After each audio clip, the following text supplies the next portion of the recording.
Today is Wednesday, May 6th, 2026. I am the interviewer, Amy Moritz, with Allison Coomey speaking via Zoom.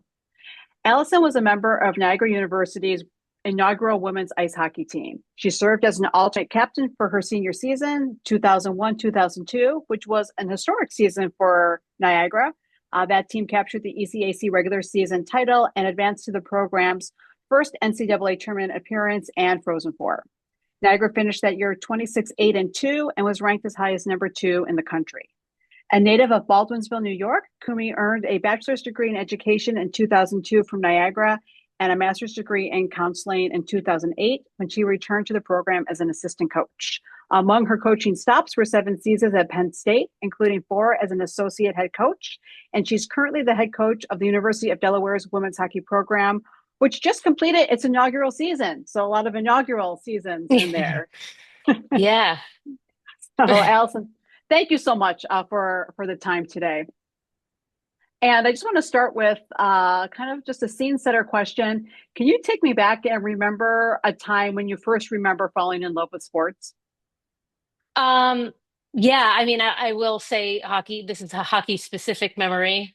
Mhm. Um, but my brother grew up playing, and he's about 10 years older than my sister and I. My sister, twin, also played at Niagara. Um, so I remember like our very first practice, I like put all my equipment on in like my bedroom. And I remember walking into my parents' room and like trying to wake them up, being like, "You gotta get to practice." So that was probably one of my early memories, and obviously haven't looked back, but one of my fondest memories too. Just reminds me how much I love the sport. Right. Yeah. And was it always hockey or did you play other sports too? Our parents got us in like involved in a lot of sports. So like playing soccer was something I remember at an early age. Um, loved playing basketball. Obviously, basketball and hockey, those seasons kind of overlapped. And then lacrosse, when we got older, ended up playing that at Niagara as Mhm. well. So that's probably my second favorite. I was probably a better lacrosse player, but hockey's just so unique and yeah, my passion for that obviously has led into my career. Right. Was there something about hockey when you were younger that you're like you said, may have been a little bit better at lacrosse, but what was it maybe about hockey that just like you fell in love with? Yeah, I don't know. Like I try to like think about it now, and you just spend so much time with your teammates like in the locker room, and I think building those relationships. It's a hard sport to play, so not many people play it. It's not like you pick up soccer or not that soccer's not hard, but like picking up a sport like that and enjoying it just for the fun of playing it as opposed to like it being more serious. And I think for hockey, you kind of have to have that dedication to it, and everybody that you're surrounded by that plays the sport, for the most part is just really into it. And so I think those two things for me kind of really stand out. Yeah. When you were obviously you're growing up, you're playing hockey. What were the opportunities like for girls in central New York State? Like what were the opportunities for girls playing hockey back then growing up? Yeah, like we played with the boys when we were younger. And I will say like Syracuse is a great area for hockey. So we were fortunate. We didn't have to like travel. And I think back then people didn't really travel. So if you didn't really have good hockey where you were from, I feel like it was really hard for you to kind of get exposure, but also get experience. And so we were fortunate when I was growing up, my dad and another dad um, basically created a travel league for us. So we were able to play girls hockey a little bit younger than most people do, but definitely grew up playing with the boys, and then were able to play on an all girls travel team, and then played on that team until graduation, till high school Mhm. graduation.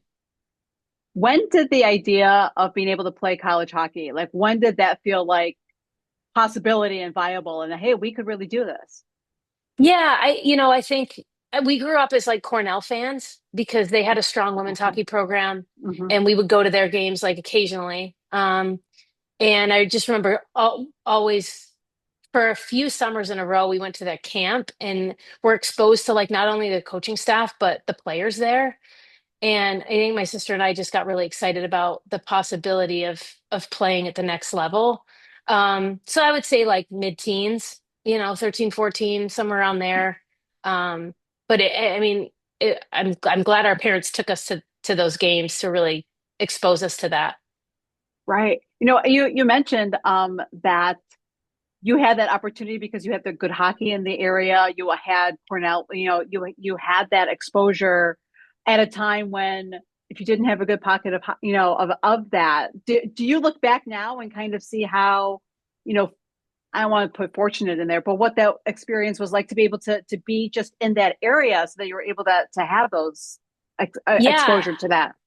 Yeah, I mean, I think about it now, like, at Delaware, we have players from Utah, Arizona, um, Kansas. They couldn't play in the areas they grew up in. They had to like move to play at a higher level. And so I think I've reflected on it more now as opposed to back then. It was just like I didn't think about it as much, I guess. It wasn't really something that I thought about.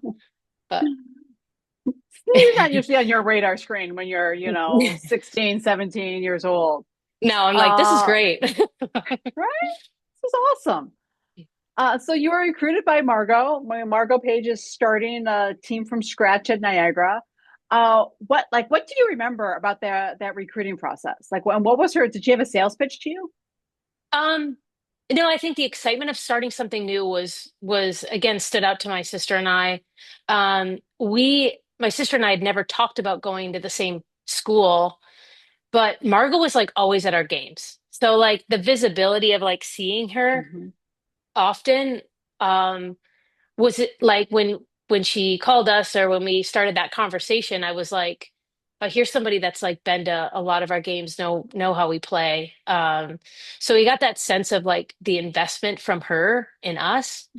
Um, you know, obviously she's got a rich history like Hockey Canada, as a player and a coach, and so somebody of that caliber starting a program, I think we just felt like it was going to be a good like it was going to take off based on her experience and what she was bringing. Um, but yeah, I remember getting nervous like when she'd show up at games. And then like I'm like, well, she's our coach. We can't be nervous when we're playing for her. So, but I do remember that, and it's something I think about now as a coach. Like, when I'm recruiting players, how nervous they must be to see coaches in the stands. Like, oh, better, yeah, yeah, like audition time a little bit, right? When they're Yes, there. So definitely. you kind of mentioned like going to like someplace starting like from the beginning. Did it feel like you were part of building something? Like what was that culture like? Maybe the first 2 years or so. Yeah, I mean, it was so much fun, but obviously playing at the Division 1 level, and it's different now than it was then, to some extent, but it was a job, like, but I loved it. We Hmm. loved coming to the rink every day.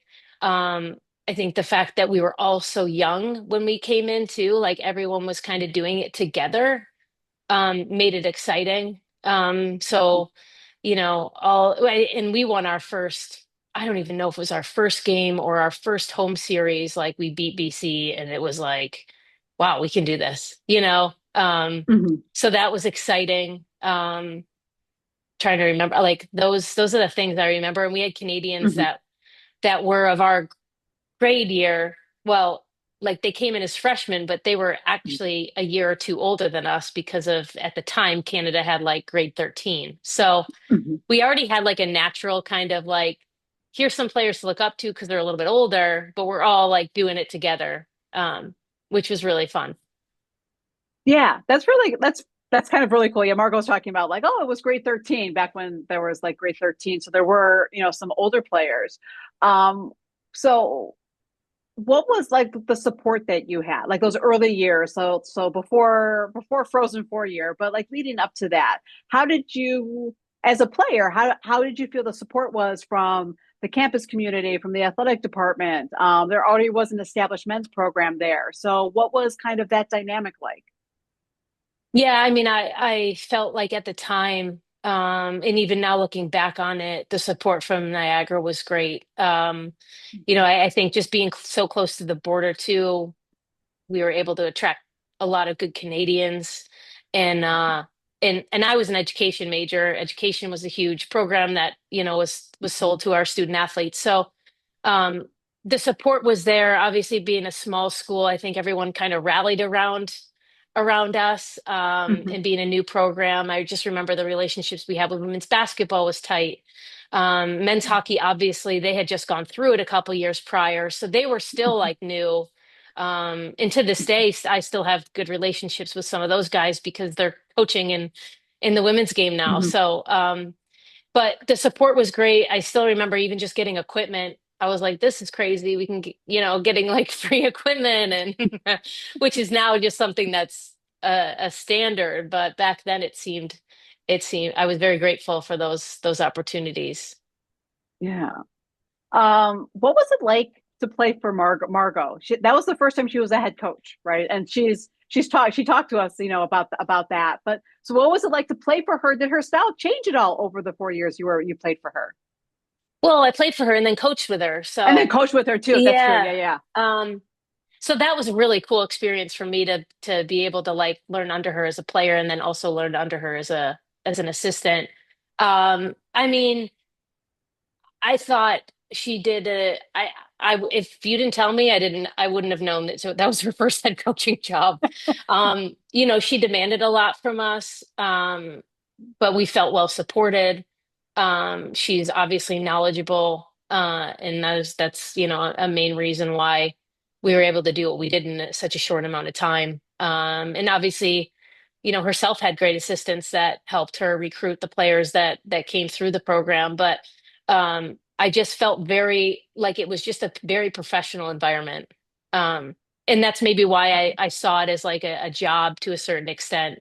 Mhm. Is she took it seriously and obviously wanted, us to all succeed and as a result our team did. But I didn't see her changing. Like she didn't waver, like the standards she set were the standards, and she was very um she was very steadfast to that. So I really appreciate it. It's something I learned as being a coach. Obviously being a head coach now, there's more of that, um but yeah, I mean, she did an unbelievable job and, you know, created created some great relationships with amongst the team. So Yes. And you mentioned you came back and then was an assistant coach for her. When you came back then and you were behind the bench with her, um, was there anything that you were like, aha, like as a player, like that maybe became clearer to you? I'll use the word like method to or like, and like, oh, now I understand that something or something that became clearer to you about her style when you were working with her behind the bench, from your time as a player that was different. yeah, I mean, I even think about just like designing practices and the thought process behind that, and not having that as a student athlete. But I was fortunate, in my last year, as one of as in a leadership group, she shared a lot with us in terms of decision making on their part and what that looked like. And so I did get a glimpse of it. But man, I feel like I learned so much more after I graduated than when I was playing about the game in general. So uh yeah, there wasn't a ton, but definitely things that I wouldn't have been privy to as a student athlete. Mhm. You mentioned that leadership group that, that especially your senior year, on in a young program. How did you see leadership, emerging, and how did you see that kind of develop, within the culture of the team? Yeah, well, in the beginning, um, Steph Romay was our captain, and she was our captain for 4 years, which is pretty unique, pretty amazing to have somebody that can lead for that amount of time. Barb Prawl was always also a captain for, I believe, for 4 years. And then, by the time I got there, I think we all brought things that we were all able to connect with everyone in a specific way. And I think, when I look at leadership now, I realize how important that is. And so, some people played in every situation. Some like myself didn't play in certain situations, but I could relate to the people that were in my position. And so I do think that that was really important. We also had Val Hall, I think, my senior year. So my senior year was me, Val, and then Barb and Steph were the captains. And so the two of them just did a tremendous job of bringing energy and also like compete. And Val was just like so talented. So she just brought that like um, leader by example um, type work. So yeah, the four of us, I think, was a great combination of that, of different types of leaders. Yeah. Um, so speaking of senior season, I want to roll into that, talk about that 01-02 season, which selfishly that's one of my favorite teams and seasons to have covered on the newspaper side. It was so exciting. Heading into that season, what were the expectations? Like what were you guys thinking heading into that year? Yeah, I think we had come off the year prior was probably one of our worst seasons in terms of I think record. It was a turning point in our program too, where we all come in as freshmen. There's a certain number, and as you grow, obviously that number shrinks, right? Because you can't Mhm. keep an entire team for 4 years when you're trying to get better. And so there were definitely bumps with that. And I think also like having to go through that to get to where we wanted to be was really important. Um, it's so funny looking back on it now because only four teams made the tournament back then. So you really had like your body of work had to be like so good. Um, and I do think there was a real element of, us being together for so long. There was a big number of us that had played together for so long, so that chemistry was there. Every year we got better because, the coaching staff brought in way more talent than what we started with. Like we were, by the time our senior year, like our freshmen were like Team Canada level, So, um, but it takes like that older group to also welcome that younger group in and make them feel just as much a part of it. And so, um, again, I think it was a combination of just like a lot of things, culture wise and then talent wise that got us to that spot. Um, and the funny thing is like I couldn't tell you, I couldn't tell you like the scores of the games or like who we played that year. I can tell you some of the Right. teams we played and obviously all the league opponents, but I just remember how close that group was and how important that is. Yeah. Was there, and obviously not to a specific game, but was there a point in the season when you guys realized that this is something special? Like we're really putting together something special. What or did was there a realization of that at some point in the season?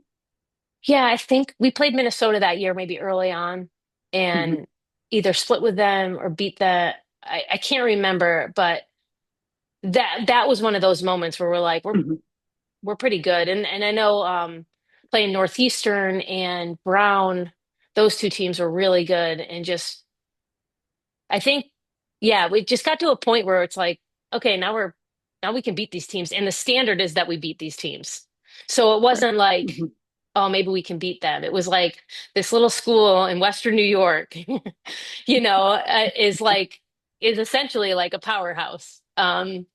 Because I think there was the overwhelming feeling I had was like we went into every game confident, not cocky, but like confident that we were gonna perform and perform well. Um, and that's what I like. That's what resonates with me. That just like that certainty as a group. Um, Yeah. and that was consistent throughout. And that feels like something pretty special with the culture that you have built over those 4 years to be able to have that. That wasn't like one day you beat a good team and you're like, oh, we've arrived. It feels like Yeah, that was a 4 year build process. definitely. And again, like if we didn't have the year we had in year three, I don't know if we would have had that resilience to really push for what we did in year four. Like you mentioned, having that resilience to push through in year four was it could go.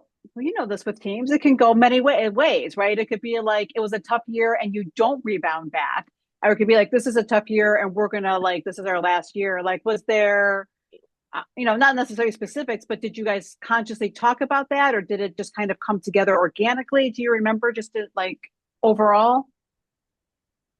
Yeah, I mean, I do think there was more intentionality in terms of like Mm-hmm. of of the culture and how important that was. I know we did a lot with like captains meetings on certain things where we would just kind of review, where the team's at. And I think that was really important for the coaches to get a pulse of like where the group was at every week, or every couple weeks.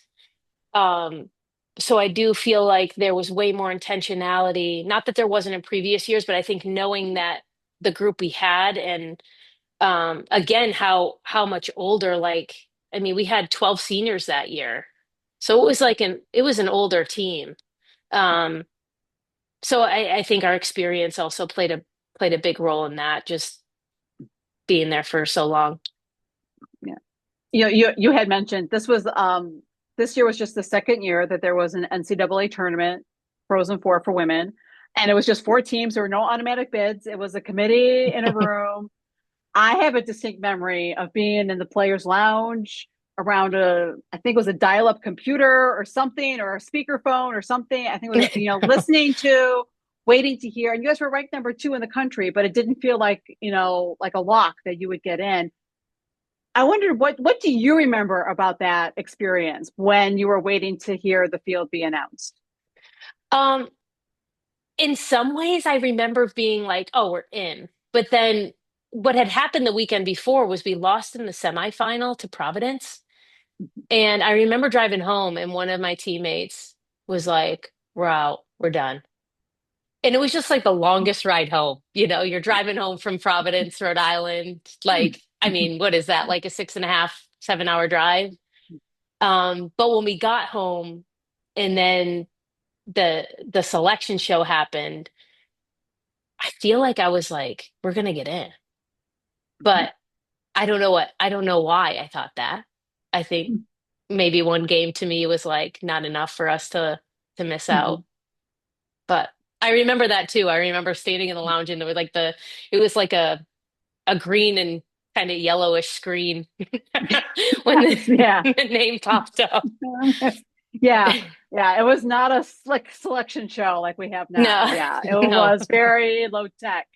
Um, that locker, the players exploded. Like it was so much excitement in that room. Was it a feeling that you made it? Like, or this was like, not that it was the end goal, but was there, I guess, what was the meaning of that? Like you felt like for whatever reason you felt you were going to get in, but what did it mean? What did it mean in that at that moment to be in that spot, to be in that Frozen Four? I mean, it was amazing when you look at the teams that made it, and Niagara one being only 4 years old and Mhm. the size of our school. I mean, it's incredible. It's incredible that we were able to make it. Like Minnesota, Duluth, and Brown, and us. Yeah.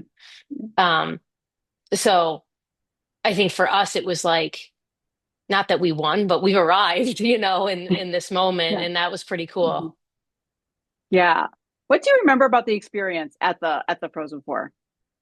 Um, well, it was a familiar rink because it obviously was at UNH, so Mhm. um, familiar to a certain extent. I mean, we got like I just remember getting the swag, and then it was actually Easter weekend. And so a lot of us being obviously from a Catholic institution, our priest came and we had like a ceremony with him, which was pretty cool. So like there's so many things outside of it that I definitely remember the games. I remember showing up to a pregame skate and Duluth was on before us and they actually didn't have shoulder pads on, but all of us could have sworn they were in full gear. And then we found out they didn't have shoulder pads on and we were like, they're massive. So like those things I remember. And then the bus ride, obviously, like we, Yeah. it was a little bit of a hike. So like those special moments of just, one last bus ride with the group. was fun. Um, but yeah, I think we soaked it all in. And Yeah. in the game too, we lost that first game. I think it was 3-2 to Duluth, and um, just like the fight. Like I remember just the fight in our group, and we just never gave up. And obviously, Pinelli played out of her mind to keep us in it as much as we could. So um, it just like I think we were all just so proud of each other and in the school. Yeah. What so I'm gonna shift gears a little bit now into coaching. When did you decide, when did that kind of become a career path you wanted to explore or go down? Yeah, I mean, I was in my senior year, went to school for education, and so my plan was to get my master's. My mom's a teacher. She's like, basically, it's like you got to get your master's to get a job in New York.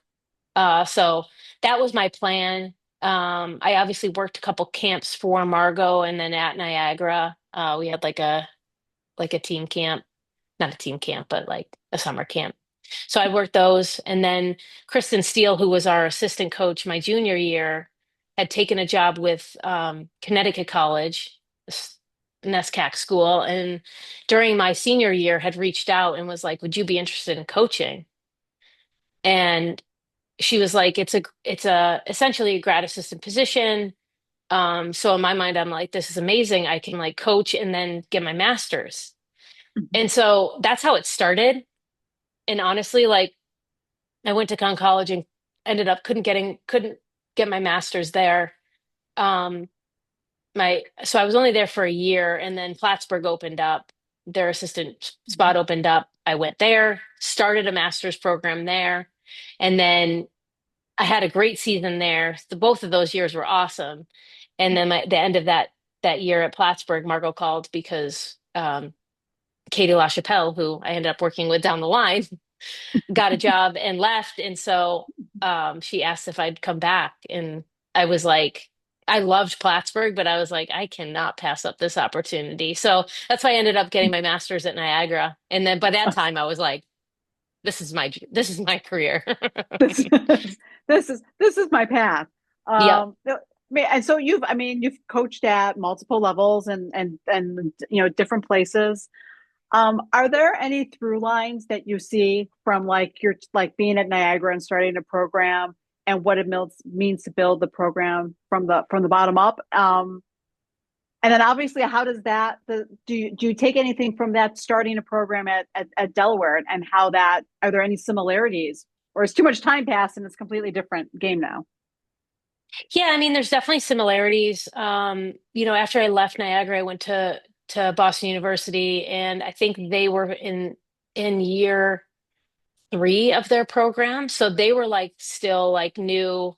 Mhm. So I learned a lot about what that looks like when you like the first couple years of a program and what that team looks like versus, Mhm. I got there and there were some like Hockey Canada players, and then it just exploded.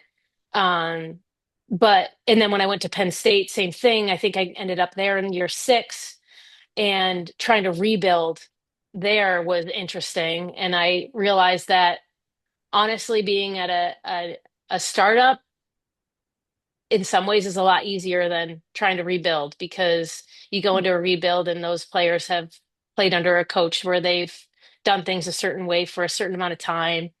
Whereas like here, we got to start things from scratch, like our standards, our Mhm. values. Um, and my sister actually, she's when I'm like struggling and frustrated with like our outcome, which I can't be because we're brand new, but I'm competitive. She's like, "You do you remember like our first couple years at Niagara? Like it was challenging." And I was like, "You're right. You're right." Um, and so e- and I think for me it's like more of just appreciating the newness and like the excitement than the outcome right now. And the outcomes will come. We're getting better every day. But uh but really celebrating those little things that when I look back 5, 10 years from now, I'm gonna be like, oh my God, that was a crazy story in year one.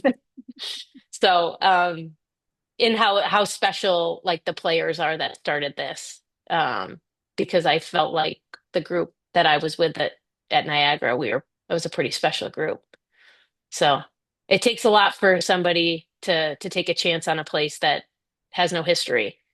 And I tell our players that all the time, like, thanks for taking a chance on this because you had no idea what you were walking into. Um, so yeah, there are a lot of similarities. It's cool to come kind of full circle from a coaching perspective now and be a part of that. Yeah, and I love that your sister like reminds you of that too, right? Because so much of it wasn't the outcomes that you talk, right? The outcomes came 4 years later, but it was that building that culture and kind of like creating that, along the way that was so special. Yeah, yeah. Uh, It's nice to look back on it for sure. um, and this is, in 2012, Niagara decided they were getting out of women's D1 hockey, and kind of shuttered the program. What like what do you feel, from your perspective, what do you think Western New York lost when that happened? What, women's hockey, women's college hockey, like what was kind of lost when they made that decision? Yeah, I mean, I think about a St. Lawrence, I think about a Clarkson that's so close to the border and the ability to get players there and be successful. And obviously, Buffalo area is a huge hotbed for women's hockey, but it's not just Buffalo, it's like Buffalo, Southern Ontario, even Mhm. Michigan to a certain extent with Michigan teams not being visible in the college landscape. But yeah, it was a sad day, and I remember exactly where I was when it happened.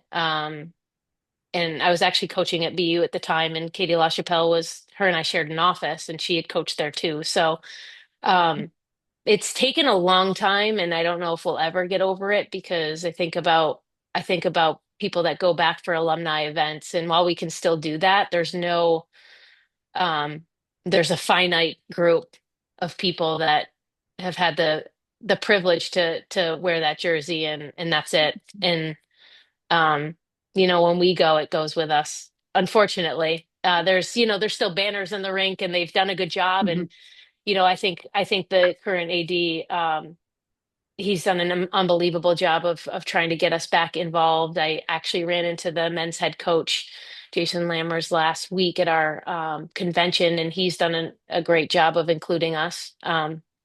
But it's still sad, it still hurts. Yeah, yeah. It's still kind of smarts. And you've been around women's hockey, women's college hockey for a while now. Niagara, not the only school that, started a program, had a program, shuttered a program, new programs. Delaware opens a program. It kind of feels like those growing pains, those fits and starts that kind of happen. I know I was talking with Margot, we are talking about conferences, and that was a huge problem with finding conference alignment. From your perspective and being around, is it? I use the term growing pains. What do you think it is? Maybe that kind of is, um, fits and starts a little bit around women's college hockey, or has it stabilized maybe more now? Yeah, I agree with you. I think there is a little bit of growing pains. Obviously, we all know it's an expensive sport, and so I think to a certain extent, potentially like schools not really understanding what that looks like from a long-term perspective. Um, I think we're all encouraged by, the growth of the PWHL and like the fan base that it's created and just the hype around the Olympics and those things. And we are like constantly talked about in terms of like an emerging sport and just the growth of it continuing exponentially. So that's exciting. It doesn't really rectify kind of where we're at in the moment, but when I saw a program like Delaware start, I was optimistic. Um, I was pleasantly optimistic, and the fact that, they added women's hockey but not men's, they maybe could have added one or the other, but I think in Delaware's situation that the women's team sounded just made more sense in terms of the athletic. environment. So, um, yeah, we're grateful for it here. I just it is sad every time. I mean, when Robert Morris canceled their program, but then brought it back, so that was exciting. But like Wayne State, I mean, we're in a league where a lot of teams have it's been volatile. So I feel it. I feel like I've seen a lot more of it just being closer to it. Right. Yeah. Is it, I mean, do you think that it's an expensive, I mean, obviously there's an expense to it. Is it, I'm sure it's a confluence of factors. Maybe school's not completely understanding what it takes to get in and sustain it. I don't, I mean, I'm being presumptuous here, but it's harder to run than to do a lacrosse program or a basketball program. Yeah, I just think the like the equipment expenses, the travel, like you're flying with equipment, those things, and then doing it at a level where you can be competitive. Um, so there's always that component. Like I think it's even us when we play teams, um, that question of are they invested? Is the school invested in the hockey program? Because you can clearly see it. I mean, it just in terms of, what they offer for recruiting budgets and things like that. So um, yeah, I'm hoping there's more growth down the road sooner than later. Sooner than later. What has you optimistic? Um, I mean, I just feel like in the last decade alone, the growth of women's hockey has just taken off. The skill level, I go up to Ontario and like every team, it's not like it's like you're watching the first two lines and then there's a massive drop off. At our level, you know, this past year, everyone that made the tournament, like the games were like close and exciting. And then obviously watching the Olympics and the PWHL and it's just I think I'm really optimistic. So we'll see. Right. We'll see. We'll see. This has been great.